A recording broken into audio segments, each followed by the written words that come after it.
زیادہ سی بات ہے، بچے وہ نہیں کرتے جو ہم کہتے ہیں، بچے وہ کرتے ہیں جو آپ دیکھتے ہیں۔ اگر آپ بچے سے کہیں گے کہ بیٹا موبائل کا زیادہ استعمال نہ کرو، اور بچے کا باپ ہی 1 گھنٹے تک واش روم میں موبائل لے کے بیٹھا ہوا ہے، تو بچہ سب سمجھ رہا ہوتا ہے، اور چاہے وہ اس وقت کہہ نہ سکے، ایکسپریس نہ کر سکے، اسے معلوم ہوتا ہے۔ ایک مورل اتھارٹی ہوتی ہے آپ کی جو ختم ہو جاتی ہے، مورل اتھارٹی، وہ مورل اتھارٹی کا ہونا بڑا ضروری ہے۔ تو 2 باتیں ہیں، ایک سچ، دوسرا صبر، یہ 2 باتیں ہیں تربیت کے لیے۔ سچائی آپ کے وعدوں میں، خود حدیث میں خاص طور پر وعدوں کا ذکر تو بہت زیادہ ہے کہ بچے کے ساتھ کوئی ایسا وعدہ نہ کریں جو آپ اس کو پورا نہ کر سکیں، اور اس میں چھوٹی چھوٹی باتوں سے بات شروع ہوتی ہے۔ بیٹا کل آپ کو لے کر جاؤں گا، بیٹا آج شام میں یہاں چلیں گے، ابھی جا رہے ہیں تو فرض کیجئے کہ بچہ لپٹ گیا کہ بابا مجھے بھی لے کے جائیے، آپ نے کہا بیٹا 5 منٹ میں آ رہا ہوں، اور پھر آپ آئے 2 گھنٹے بعد۔ اس کی وجہ آگے بیان کی کہ حدیث میں کہ جب تم مسلسل جھوٹا وعدہ کرتے رہو گے تو بچے فی الحال تمہیں کو رازق سمجھتے ہیں، یعنی تم ان کا کھانا تم دے رہے ہوتے ہو، پھر جب انہیں اصل میں دین پتہ چلتا ہے اور جب تم انہیں دین بتاتے ہو تو دین کی باتوں میں بھی وہ مشکوک ہوتے ہیں، اور کریڈیبلٹی آپ کی سٹیک پہ چلی ہو جاتی ہے کہ جب میرے بابا نے کہا تھا کہ میں آؤں گا 5 منٹ میں اور وہ آئے 5 گھنٹے بعد، اور یہ بار بار ہوتا رہا،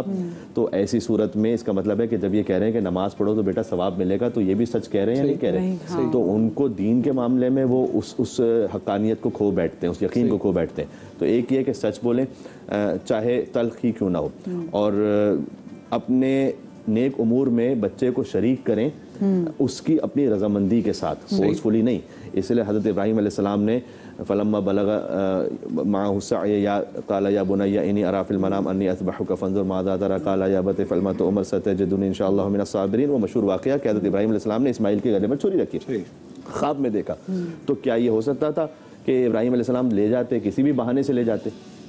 بھائی اسماعیل کو ذبح کرنا ہے تو معمولی بات تو نہیں ہے کہ تو کسی بھی طریقے سے لے جاتے، پھر کچھ کر لیتے اور پھر اللہ کا جو کیا وہ ان سے جو وعدہ تھا وہ پورا کر لیتے۔ نہیں، ایسا نہیں کیا انہوں نے۔ جب اسماعیل اتنے جوان ہو گئے کہ باپ کا ہاتھ بٹانے لگے تو اللہ سبحانہ وتعالیٰ نے کہا کہ باپ نے خواب میں دیکھا کہ ذبح کر رہے ہیں وہ اپنے بیٹے کو، تو کہا قال یا بنیا، بہت پیار سے، بنیا کا مطلب ہوتا ہے میرے بہت پیارے شفیق بیٹے، بہت عزیز بیٹے۔ سورہ لقمان میں بھی یا بنیا سے جس کا آغاز ہے، یہ بھی جو آیت ہے اس میں اگر غور کیجئے، مثلا یہ پورا اتنا بڑا ہال ہے اس وقت، رائے کا دانہ کتنا ہوتا ہے؟ اتنا سا،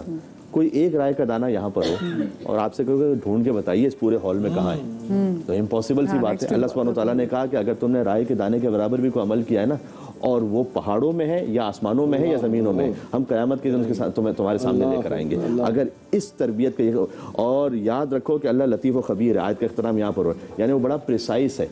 جب قوم لوط پر عذاب نازل ہونا شروع ہوا نا، پتھر برسنا شروع ہوئے، تو قرآن میں ہے کہ مسومت، یعنی ان ہر پتھر پر لکھا ہوا تھا کہ پریسائز کون سا پتھر کس شخص کو لگے۔ اتنا اللہ سبحانہ وتعالیٰ کا کام ایسا پریسائز ہے۔ جب ہاں جی، وہ ہمیں پریسیجن پتہ لگ جاتی ہے جب دکھاتا ہے اپنے، تو تب استغفار بھی ہو جاتی ہے۔ ابابیلوں نے جب کنکریاں مارنا شروع کی نا، تو وہ اتنی پریسائز تھیں کہ وہ جا کر جس ٹارگٹ پر تھا وہ اللہ سبحانہ وتعالیٰ کے حکم سے۔ تو یہ ایک تربیت کا حصہ، یا بنیا آپ کو ملے گا بار بار، لقمان علیہ السلام اپنے بیٹے سے کہہ رہے ہیں، ابراہیم علیہ السلام اسماعیل سے کہہ رہے ہیں، یعنی بڑی محبت کے ساتھ، بڑی شفقت کے ساتھ کہ بیٹا فنظر ماذا ترى، ابراہیم کہتے ہیں علیہ السلام اسماعیل علیہ السلام سے، بیٹا یہ بتلائیے آپ کا کیا خیال ہے، what do you think، یہ میں نے خواب دیکھا ایسا، فورس نہیں کر رہے کہ چلو بس، what do you think، فنظر ماذا ترى، آپ بتلائیے کیا خیال ہے، کیا کرنا چاہیے ہمیں۔ انہیں شریک کیا،